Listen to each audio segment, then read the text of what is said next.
ಈಗ ಇಲ್ಲಿವರೆಗೂ ನಮಗೆ ಬಂದಿರೋ ಮಾಹಿತಿ ಪ್ರಕಾರ ನಮ್ಮ ಸಾರ್ವಜನಿಕ ಆಸ್ಪತ್ರೆಯಲ್ಲಿ ಸುಳ್ಳು ದಾಖಲೆ ಸೃಷ್ಟಿಸಿ ಒಂದು ಅಂಗವಿಕಲ ದೃಢೀಕರಣ ಪತ್ರ ನೀಡಿದೆ. ಅದರ ಸಂಬಂಧ ಒಂದು ಮಲ್ಲೇಶ್ವರಂ ಪೊಲೀಸ್ ಠಾಣೆಯಲ್ಲಿ ತನಿಖೆಗೆ ನಡೀತಾ ಇದೆ.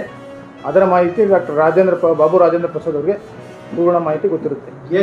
ಯಾಕೆ ಎಫ್ಐಆರ್ ಎಷ್ಟು ಜನ ಮೇಲೆ ಆಗಿದೆ ಎಫ್ಐಆರ್ ಯಾಕೆ ಅದು ಅವ್ರು ಕೇಳಬೇಕು.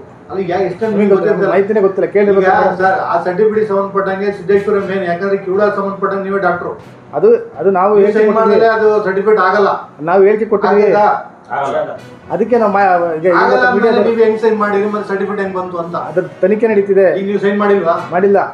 ಸೈನ್ ಮಾಡಿಲ್ಲ ಅಂದ್ರೆ ಸರ್ಟಿಫಿಕೇಟ್ ಹೆಂಗ್ ಬರ್ತದೆ ಅಂತ ಅದೇ ಈಗ ತನಿಖೆ ನಡೀತಿದೆ, ಹೆಂಗೆ ಇದು ಮಾಡಿದ್ದಾರೆ ಸಹಿ ಅಂತ. ಹಾಗಾದ್ರೆ ಜಯದೇವ್ ಅವರಿಗೆ ಸರ್ಟಿಫಿಕೇಟ್ ಕೊಡೋದ್ರಲ್ಲಿ ನೀವು ಸಿಗ್ನೇಚರ್ ಮಾಡಿಲ್ಲ?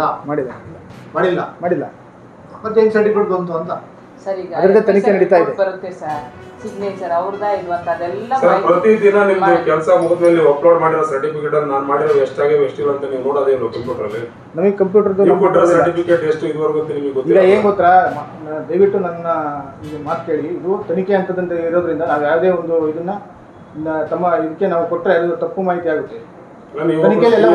ತಪ್ಪು ಮಾಹಿತಿ ಕೊಡ್ರಿ ಅಂತ ಸ್ಪೆಷಲಿ ಆ ಸರ್ಟಿಫಿಕೇಟ್ ಸಂಬಂಧಪಟ್ಟಾಗ ಇವರೇ ಡಾಕ್ಟ್ರು. ತನಿಖೆ ತನಿಖೆ ಯಾವುದೇ ಮಾಹಿತಿ ಕೊಟ್ಟರೆ ತಪ್ಪಾಗುತ್ತೆ.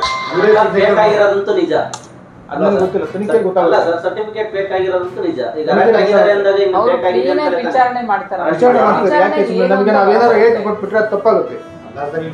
ತನಿಖೆ ಹಂತದಲ್ಲಿ ಇರೋದ್ರಿಂದ ನಾವು ಯಾವುದೇ ಮಾಹಿತಿ ಕೊಡಬಾರ್ದು. ನಿಮ್ಮ ಮೇಲೆ